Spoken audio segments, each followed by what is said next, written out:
Abrimos el libro del Génesis, capítulo 1, y leemos los dos primeros versículos. En el principio creó Dios los cielos y la tierra estaba desordenada y vacía, y las tinieblas estaban sobre la faz del abismo, y el Espíritu de Dios se movía sobre la faz de las aguas. Estamos iniciando, hemos tenido ya un tema sobre los orígenes. En principio hemos considerado, reflexionado sobre el origen de la Escritura, porque la Escritura, palabra de Dios, nos informa sobre el origen de todas las cosas, no desde la perspectiva del pensamiento humano, sino desde el pensamiento divino, que las orientó y las ejecutó conforme a su voluntad. La segunda gran manifestación del libro de Génesis tiene que ver con los orígenes de las cosas del universo y del hombre. Y hemos leído un versículo que presenta a Dios como el creador. En el principio creó Dios. La Biblia no es un libro de argumentación para que creamos en Dios. La Biblia asume la existencia de Dios. Y estos capítulos primeros, capítulo 1 y capítulo 2, son la verdadera prehistoria de la humanidad. Es decir, lo que ocurrió antes de que el hombre estuviera en la tierra. Es sorprendente el relato de estos dos capítulos porque están dados desde la óptica de la observación de alguien que vio cómo todas estas cosas se producían. Y esta prehistoria no puede estar relatada o conseguida por un hombre, porque el hombre va a ser creado precisamente y así aparece, en una de las descripciones de estos dos capítulos del libro de Génesis, capítulo 1 y capítulo 2. Lo que está presentándonos es la soberanía absoluta de Dios. Dios es soberano. Por eso dice, en el principio creó. No existía nada, pero Dios con su autoridad y su omnipotencia trajo a la existencia aquello que no existía. El Dios de la Escritura establece. El Dios de la Escritura determina. El Dios de la Escritura actúa. El Dios de la Escritura ejecuta, y todo cuanto en su eterno pensamiento llega a la realidad, porque Dios es soberano.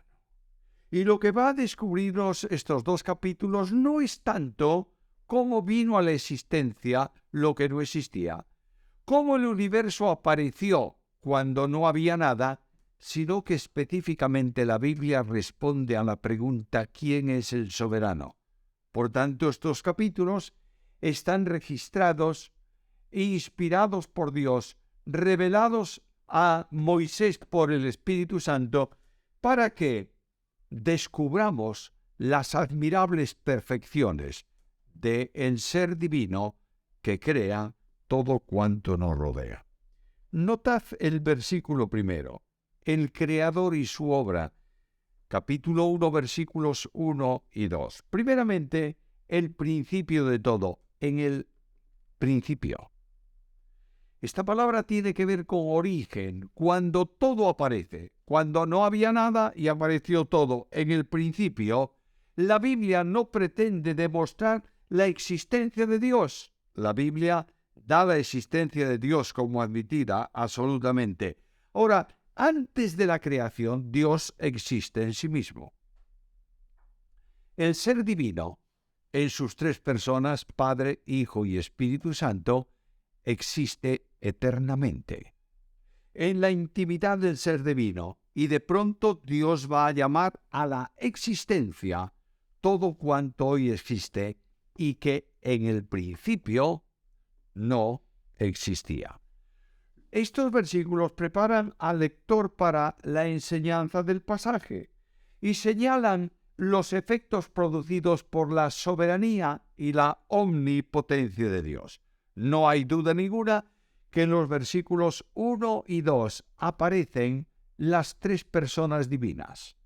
Es verdad que la revelación en cuanto a Trinidad en el Antiguo Testamento está muchísimo más limitada que la que tenemos hoy, pero notad esto: Dios, referido al Padre, es el que genera en su mente, en la mente divina del ser divino, genera el proceso creacional y todo cuanto va a ser creado por la omnipotencia de Dios. En segundo lugar, se habla del Espíritu de Dios que se mueve sobre la faz de las aguas. Sé que hay versiones que están hablando de un viento divino, porque ruaj en hebreo puede traducirse por viento en castellano, pero lo que está diciendo aquí es que este Espíritu de Dios que se mueve de un lado a otro está produciendo orden conforme a lo que Dios ha establecido. Pero la tercera persona está permanentemente presente también. Versículo 3, y dijo Dios, sea la luz. El único que puede expresar la mente de Dios es el Verbo eterno. El Señor Jesucristo como Verbo expresa con absoluta precisión lo que Dios piensa, lo que el Padre ha determinado y lo que el ser divino como Dios va a ejecutar por medio de las tres personas que subsisten eternamente en Él.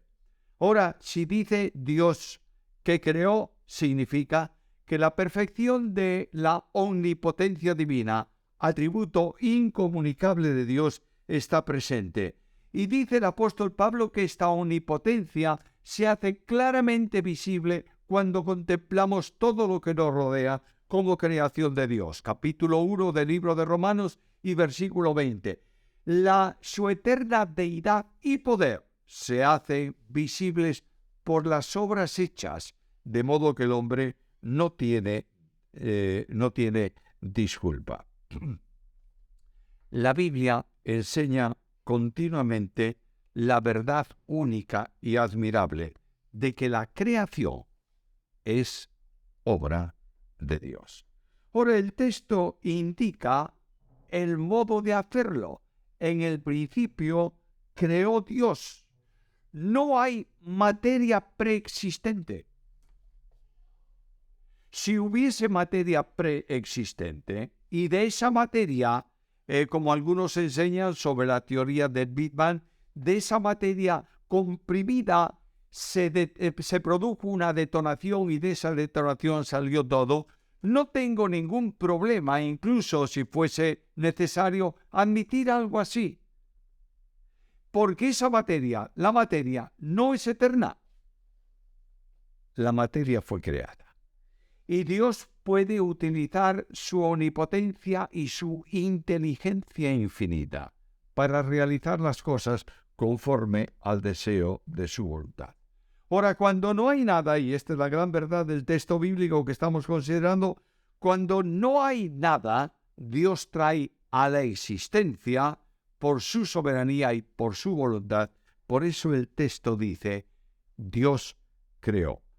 Y menciona el momento de esa obra en el principio, señalando al origen de la historia del universo. Cuando nada existía, en el principio de la historia del universo, el universo se produjo porque Dios creó y Dios estableció un orden. Versículo 2. La tierra estaba desordenada y vacía, literalmente informe. De la palabra hebrea que se traduce, estaba informe, no tenía forma y estaba vacía. Algunos consideran esto como un problema surgido por una creación en un tiempo antecedente a esta creación. Pero la Biblia no permite entenderlo así, porque en el origen de todo, las cosas Dios crea y Dios va a ir poniendo orden, dando forma a aquello que, creado por Él, no había adquirido la forma necesaria para que Dios pudiese decir que era todo admirablemente bueno. Dios actúa en soberanía y en iniciativa. El que se mueve es Dios, el Espíritu Santo. Y el Espíritu Santo es el ejecutor omnipotente del proyecto creacional. Vamos a ver si podemos entender bien esto. El Padre diseña. El Hijo manda que sea ejecutado. Pero el que puede leer a la perfección el plano del diseño es el Espíritu Santo, que conoce lo profundo de Dios y va a hacer posible todo cuanto hay conforme a la voluntad de Dios. El Espíritu cobijando toda la creación que Dios está produciendo. Es una actividad que en el Antiguo Testamento y en el Nuevo, pero en el Antiguo Testamento se vincula a una gallina que protege a los pollos. Estoy hablando del Antiguo Testamento, pero se me ocurre que tal vez el mejor ejemplo de esto esté en el capítulo 27 del Evangelio según Mateo, en el capítulo 37, donde Cristo, llorando sobre Jerusalén, entrando en Jerusalén, dice: ¿cuántas veces quise juntaros como la gallina cobija a los pollos debajo de sus alas? Por tanto, lo que está diciéndome aquí en el simbolismo de estos capítulos, que indudablemente tienen una cantidad, una expresión simbólica muy importante, es Dios está cobijando la creación, dándole calor, dándole forma a todo aquello que Él crea. Ahora comienza la descripción de la creación. Y dice en el versículo 3 que Dios dijo: sea la luz, y fue la luz. ¿Qué había antes? Versículo 2. La tierra estaba desordenada y vacía, y las tinieblas estaban sobre la faz del abismo. La voz autoritaria de Dios ejecuta la creación. Y dijo Dios: sea la luz, y fue la luz. Ahora una observación. Versículo 4. Y vio Dios que la luz era buena, y separó Dios la luz de las tinieblas. Y aquí se marca una distinción en la creación que también va a ser una distinción espiritual más tarde. Donde no hay luz, hay tinieblas. ¿Qué son las tinieblas?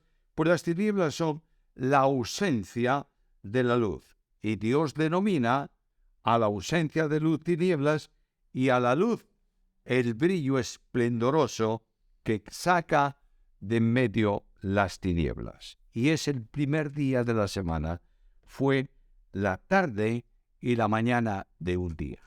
Alguien va a criticar esto. Yo sé que el mundo liberal va a decirnos: estáis en un problema muy serio, porque el día, tarde y mañana, o noche y día, solamente puede existir a partir del día cuarto, en donde Dios crea el sol y la luna para distinguir, marcar las horas del día y las horas de la noche. Pero lo que está diciéndome aquí es que hay periodos en que se crean cosas. Y a estos periodos en que se crean cosas, el libro le llama día. No quiere decir esto que sea un día de 24 horas, puede ser un instante. No quiere decir que sea un día de 24 horas, puede ser un día larguísimo. La Biblia llama, por ejemplo, el día del Señor a un tiempo largo al final de los siglos, que comprende, entre otras cosas, los 7 años de la gran tribulación. Por tanto, no nos empeñemos en marcar el tiempo antes del tiempo, antes de que el tiempo pudiera contarse. No nos empeñemos en marcar tiempos de 24 horas estrictamente, porque el texto dice el día. Además, hay un problema aquí. Y es que no dice que fue la mañana y la tarde de un día, para evitar precisamente esto, sino que dice fue la tarde y la mañana de un día. Discurrió un tiempo de mañana a noche, simbólicamente hablando, y fue el primer día. Ahora, después de que Dios ilumina y separa tinieblas de luz, viene un segundo acto creacional, versículos 6 al 8. Luego dijo Dios: haya expansión en medio de las aguas, y separe las aguas de las aguas. E hizo Dios la expansión y separó las aguas que estaban debajo de la expansión de las aguas que estaban sobre la expansión, y fue así. Expansión es una palabra hebrea que se utiliza también para firmamento.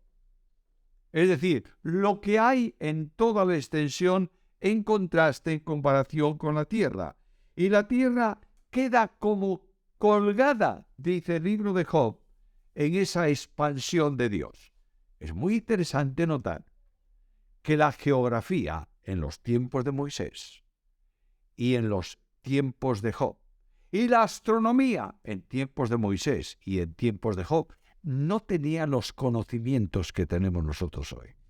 Pero lo que sí es cierto es que la esfera, que es la Tierra, estaba colgando de la nada.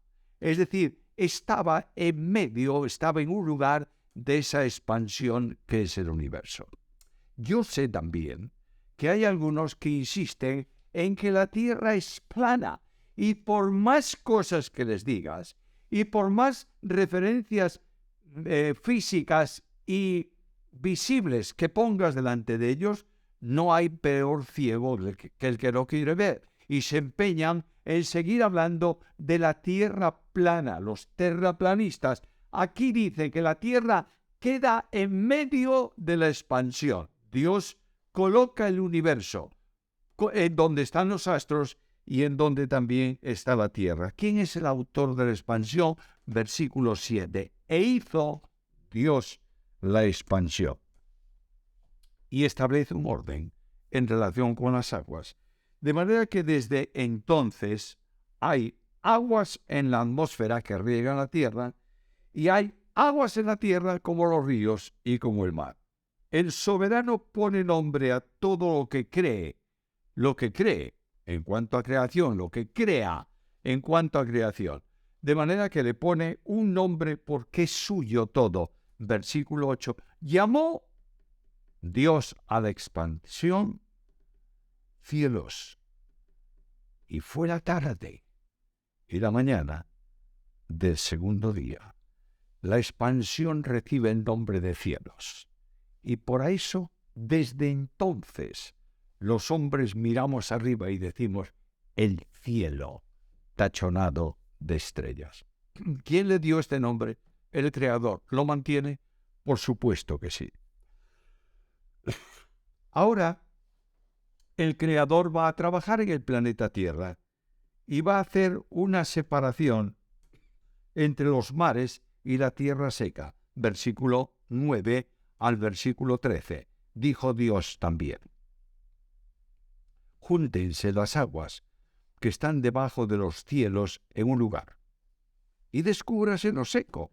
Y fue así. Y llamó Dios a lo seco tierra, y a la reunión de las aguas mares. Y vio Dios que era bueno. Por tanto, el Dios que crea separa la tierra del mar. Dicen los científicos que si no hubiese la atracción de la luna y los mares quedasen, las aguas quedasen sueltas, cubrirían la tierra. Bueno, yo no sé si esto es así o no, lo acepto científicamente y sigo adelante. Pero lo que tengo claro es que el Dios que crea separa lo seco para habitar las criaturas que respiran aire, los hombres, las aves, los animales del campo, y las aguas en donde están establecidos otros animales que pueden vivir en esa dimensión. Y Dios da nombre a lo que crea. Pero me llama la atención el versículo 10. Final del versículo. Vio Dios que era bueno. No lo está diciendo el observador humano, que no estaba. lo está diciendo el que percibe las cosas desde la óptica divina. Dios ve todo cuanto se había realizado en ese periodo creacional y dice Dios, era bueno. Ahora, Dios que crea y que coloca y va a poner al hombre, Dios quiere que se mida el tiempo. Y la regulación del tiempo aparece en los versículos 14 al 19. Dijo luego Dios, haya lumbreras en la expansión de los cielos para separar el día de la noche y sirvan las de señales para las estaciones, para días y para años, y sean por lumbreras en la expansión de los cielos para que alumbren sobre la tierra. Y fue así. E hizo Dios las dos grandes lumbreras, la lumbrera mayor para enseñorearse en el día y la lumbrera menor para que se enseñorease en la noche.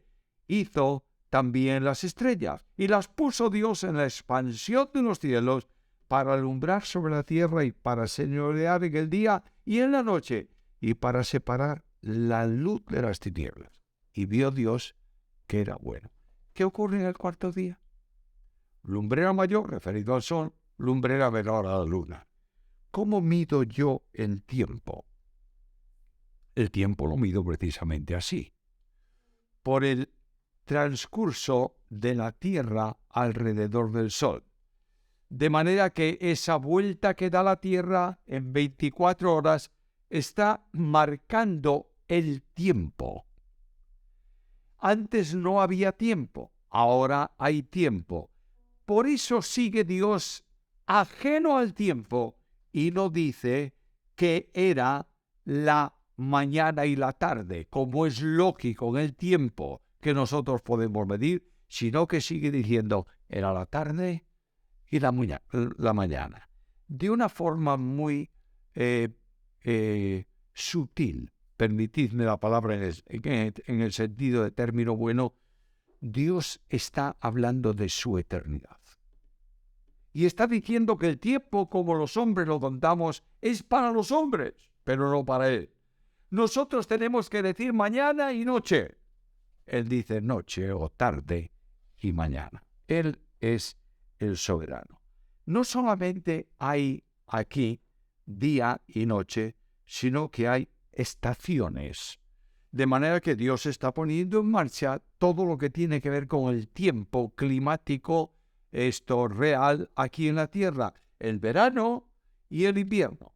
Mientras hay verano en el hemisferio norte, hay invierno en el hemisferio sur. Y una de las manifestaciones científicas es que la Tierra no tiene un eje vertical, sino inclinado. Y la órbita de la Tierra es una elipse alrededor del Sol, de modo que está en ocasiones más próxima y en otras ocasiones más alejada. Es una verdadera maravilla todo cuanto Dios ha hecho. Y cuando Dios vio que esto se había producido conforme a su plan, dijo, esto es bueno.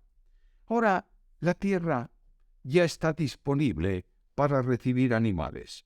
Y comienzan los peces y las aves. Versículos 20 al 22. Y dijo Dios, produzca las aguas seres vivientes, y aves que vuelen sobre la tierra, en la abierta expansión de los cielos. Y creó Dios los grandes monstruos marinos y todo ser viviente que se mueve, que las aguas produjeron según su género, y toda ave alada según su especie. Y observa este versículo. Género y especie. No pueden mezclarse. Tú no puedes mezclar un género de animales y una especie de animales con otro género de animales y con otra especie de animales. No es una evolución que trae de un elemento de vida primitivo una vida mucho más compleja que ha evolucionado desde origen. Dios creó distintivamente los animales por su género y por su especie. vuelvo a insistir, no son animales inferiores que progresan hacia animales superiores, sino que son animales diferentes que Dios creó instantáneamente bajo su autoridad creadora. Y la bendición divina a este mundo vivo que Dios crea está precisamente en el hecho de la fertilidad. Mira el versículo 22. Los bendijo Dios diciendo: fructificad, multiplicaos, llenad las aguas de los mares, multiplíquense las aves en la tierra. Y fue la tarde y la mañana del día quinto. De manera que Dios hace fértiles a los animales de su creación para que se reproduzcan según su género y su especie. Ahora, Dios, en cuanto a la creación animal, tiene una referencia admirable.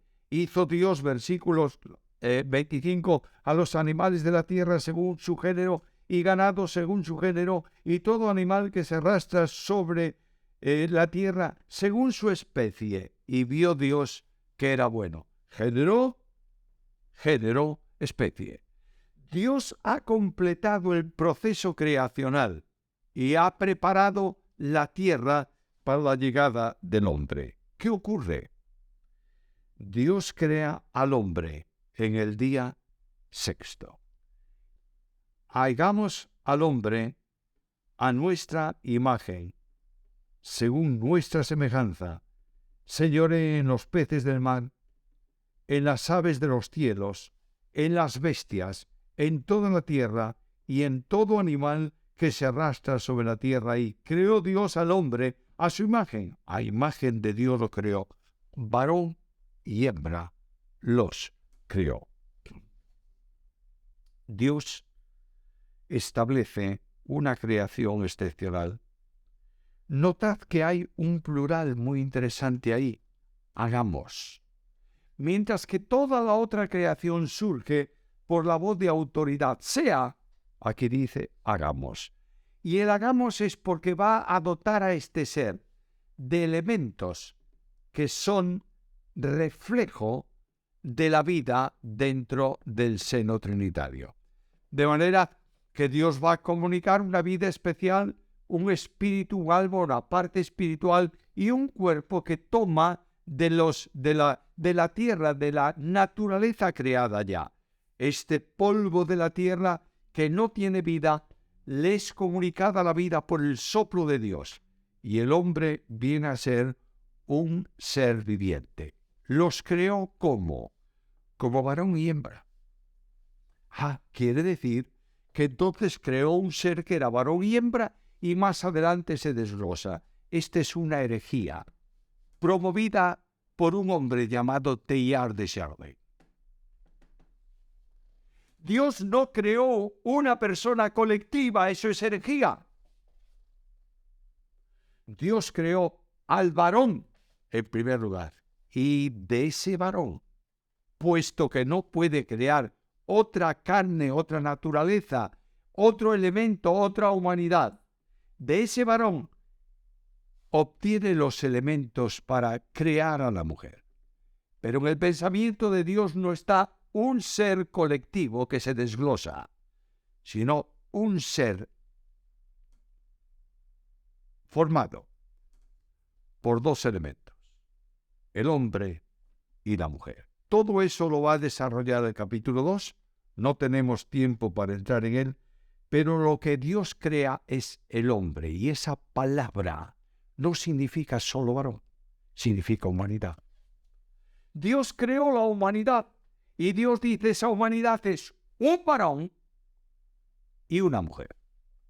Frente a la tremenda tragedia de una situación moralmente errática, en donde afirman que el hombre puede unirse al hombre, varón con varón, y la mujer, mujer con mujer, Dios afirma que en su propósito, en su mente, estaba un hombre, un varón y una mujer. ¿Cuál es la bendición que Dios da a estos dos que Él crea? Pues en el versículo 28 de ese capítulo, está claramente expresada. Los bendijo Dios y les dijo: fructificad, multiplicaos, llenad la tierra, sojuzgadla, señoread en los peces del mar, en las aves de los cielos y en todas las bestias que se mueven sobre la tierra. Y le da autoridad, porque lo crea a su imagen y semejanza. La imagen tiene que ver con el carácter moral. Y el hombre es un ser moral porque Dios es un ser infinitamente moral. Y le da autoridad para que pueda gobernar y enseñorearse y ser el reflejo del señorío de Dios en esta parte de la creación. Ahora Dios da provisión de alimentos, podéis leer el resto del capítulo, para los animales, y da también provisión de alimentos para el hombre. ¿Qué ocurre en el versículo 31? Vio Dios todo lo que había hecho, y aquí era bueno en gran manera. Y fue la tarde y la mañana del día sexto. Y en ese día sexto, Dios crea y en el séptimo descansa. Es muy interesante notar cómo a lo largo de todo este libro, en el día sexto Dios crea al hombre y le da toda la provisión necesaria para eso. Y Dios descansa. Capítulo 2 y versículo 2. Acabó Dios en el día séptimo la obra que hizo y reposó en el día séptimo de toda la obra que hizo. Dios descansó. La creación está hecha. Y este es el origen de la creación. Y este capítulo nos permite recibir de la revelación algo necesariamente preciso de cómo fue la creación y que tú y yo, delante del Creador soberano, digamos al Señor: gracias, Señor, porque tú eres Dios, omnipotente y soberano. A ti sea la gloria.